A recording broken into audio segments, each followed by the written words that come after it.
History Center is also celebrating Indiana's bicentennial. Throughout the year, the center will share many historic items with us for its 200 at 200 event. Some highlights so far include a musket and bayonet from a battle in the 1700s, a flask from Johnny Appleseed, and a desk from Samuel Hannah, who was the first postmaster in Allen County.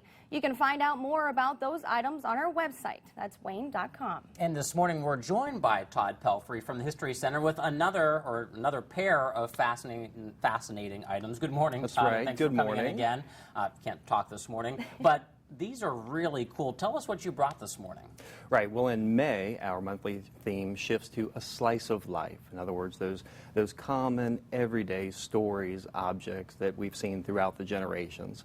And since the telephone is one of the most ubiquitous forms of electronic devices in the early 21st century, we wanted to feature our early telephone history. Okay. So this piece here is actually the original phone book from Fort Wayne. Wow. You can see that in 1879 when it was printed, our phone book consisted of exactly one page.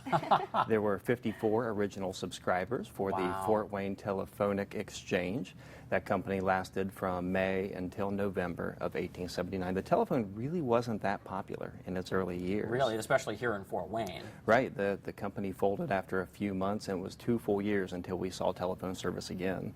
But what makes this piece doubly interesting is that the frame itself was made from timbers that were salvaged from the last American fort in this area. Oh, so, wow. Double interesting, cool piece of history there. So how common were phone books at this time? I mean, were we one of the first to get a phone book, or who was? In this area, and what is incredible is that 3 short years after Alexander Graham Bell delivered the American patent for his telephone, Fort Wayne actually had telephone service, again in 1879. And then we took a break for about 2 years or so until the Bell Telephone Company came back to Fort Wayne, and we have had service ever since.